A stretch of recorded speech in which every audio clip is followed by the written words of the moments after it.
$600 अरब से एक्सीड कर गए रिजर्व्स इंडिया जी, के। ये इससे करने पहले चाहिए। शायद $590 अरब इसके आसपास थे, अब 610 या $609 हो गए। मतलब जी, सऊदी अरेबिया के बाद 5वां नंबर है दुनिया में सबसे ज्यादा रिजर्व्स रखने के। रिजर्व्स का यही खबरें हमें मिल रही हैं। अब इंडिया के अंदर जो इंडिया के डिफेंस मिनिस्टर हैं राजनाथ सिंह, उन्होंने एक स्टेटमेंट दी है कि 2024 तक इंडिया पाकिस्तान से कश्मीर वापस ले लेगा। ये भारत तरक्की कैसे कर गया हमसे ज्यादा? हमसे 7 गुना ज्यादा फौज पर खर्च करता है। हम अगर ₹1 खर्च करते हैं तो ₹7 खर्च करता है। तो ये एक बहुत इंपॉर्टेंट चीज है जिसकी वजह से इतना टाइम लग रहा है, जो मोदी जी अभी तक नहीं कर रहा है। कब करेंगे ये अब हमें भी नहीं पता, लेकिन करेंगे ये हमें पता है। अब पूरी दुनिया हमसे जेलस है, हमसे पूरी दुनिया जेलस है, ये सच क्योंकि है, पाकिस्तान एटॉमिक पावर है, पाकिस्तान के पास जज्बा बहुत ज्यादा है। और आपको ये बता दूं, एटमी पावर से भी बड़े बड़े बम आते हैं। एटम बम से बड़ा होता है थर्मोन्यूक्लियर बम से हाइड्रोजन बम है, उससे ऊपर जाए तो केमिकल वारफेयर। आपको पता है इंडिया के पास सारे बम है, पाकिस्तान के पास सिर्फ एटम बम।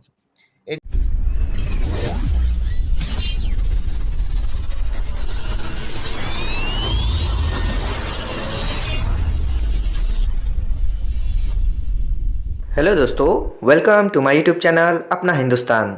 दोस्तों, आपको पता ही है इंडिया की इकोनॉमी काफ़ी प्रोग्रेस कर रही है, और दोस्तों इसी का परिणाम यह है कि अब इंडिया के फॉरेन रिजर्व्स $600 बिलियन के ऊपर चले गए हैं। तकरीबन $609 बिलियन अब इंडिया के फॉरेन रिजर्व्स हो चुके हैं। और यही आंकड़ा देखा जाए तो कोरोना से पहले $635 बिलियन का था, लेकिन कोरोना के वजह से पूरी इकोनॉमी पर परिणाम हुआ था और हमारे इंडिया के रिजर्व्स तकरीबन $100 बिलियन नीचे गिर चुके थे और $530 बिलियन हो चुके थे कोरोना के टाइम पर। लेकिन दोस्तों अब इंडिया ने फिर से बड़ी छलांग लगाई है, फिर से इंडिया अब $600 बिलियन के ऊपर चला गया है। और यही देखकर पाकिस्तानियों की अब फटी पड़ी है। अब वो बोल रहे हैं कि अब इंडिया इतना प्रोग्रेस कर रहा है कि इंडिया अब कभी भी हम पर हमला कर सकता है। और ये खुद पाकिस्तानी मान रहे हैं कि इंडिया कश्मीर के लिए कभी भी पाकिस्तान पर अटैक कर सकता है। और इंडिया का पावर देखकर और इंडिया के शक्तिशाली वेपन्स देखकर पाकिस्तानियों के आंसू निकल रहे हैं। तो चलिए दोस्तों, मिलते हैं नेक्स्ट वीडियो में।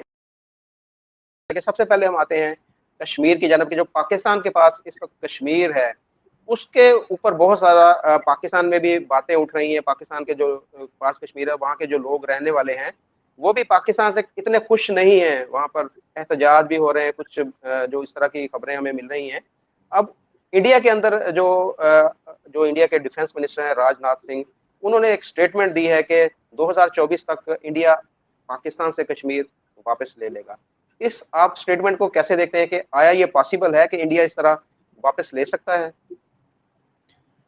देखिए, इंडिया के पास 3 तरीके हैं लेने के कानूनी। पहली चीज है कि पाकिस्तान खुद दे दे, पीस डील जो होती है, पीस डील के तहत हो जाए कि बातचीत होकर वापस जाए।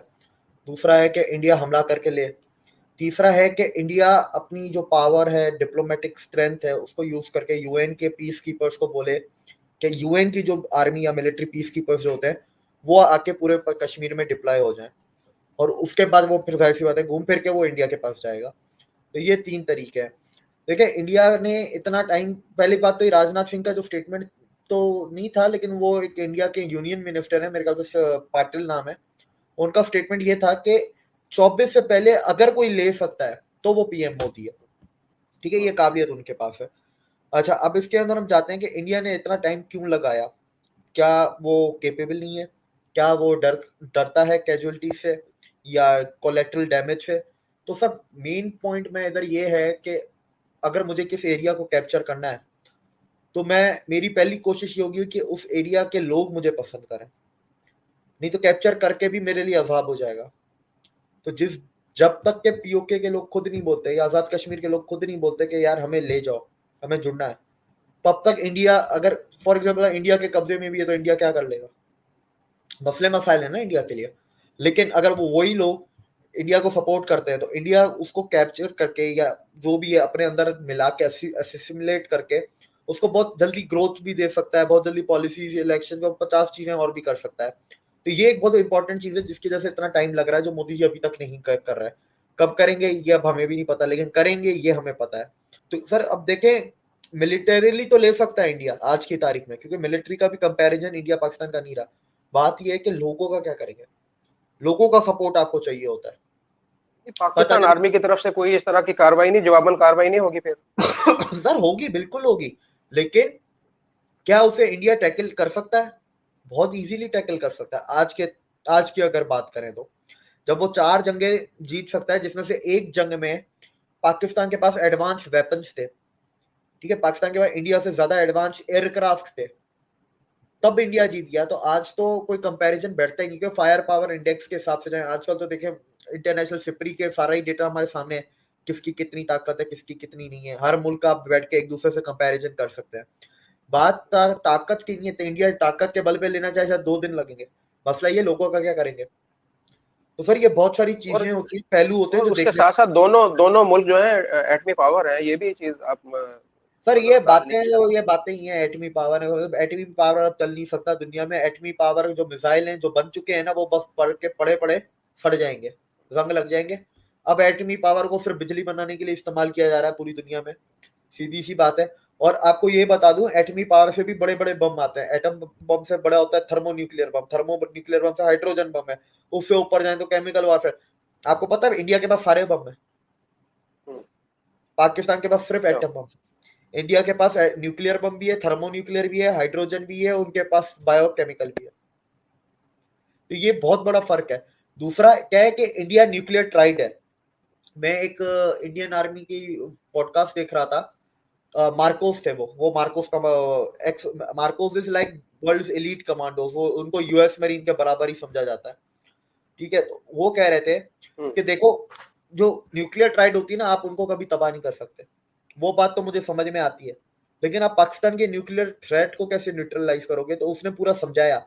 उसने बोला देखो पाकिस्तान या तो रॉकेट से मारेगा, लैंड रॉकेट से न्यूक्लियर बम, या हवाई जहाज से मारेगा। एयर बेसिस हमें पता है, अगर हम पहले ही एयर बेसिस के रनवे तबाह कर दें तो जहाज उड़ेंगे कैसे बगैर रनवे के, ठीक है। दूसरा हमें यह भी पता है कि इनके रॉकेट कहां कहां डिप्लॉय, सैटेलाइट इमेजेस से सब नजर आता है। तो अगर हम उनके रॉकेट ही तबाह कर दें पहले,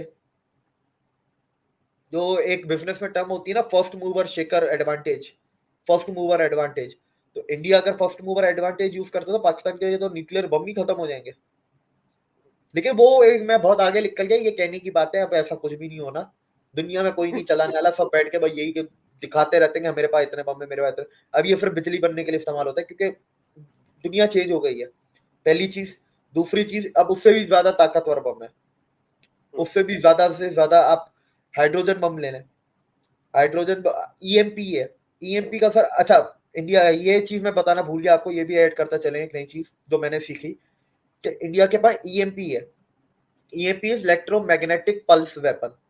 वो ऐसी इलेक्ट्रॉनिक वेव्स छोड़ता है जिससे पूरी इलेक्ट्रॉनिक डिवाइसेस या इलेक्ट्रॉनिक जो भी होगा चीज इलेक्ट्रॉनिक होगी वो खत्म हो जाएगी, तबाह हो जाएगी। तबाह से मेरी मुराद है चलेगी नहीं। मिसाइल रहेंगे पर उसके अंदर का सर्किट जल जाएगा, बाहर से वीआईपी मिसाइल पर अंदर सर्किट जल जाएगा, बिजली बंद हो जाएगी, जहाज के कंप्यूटर नहीं चलेंगे। अब इंडिया के पास वो ईएमपी है, पाकिस्तान के पास नहीं है।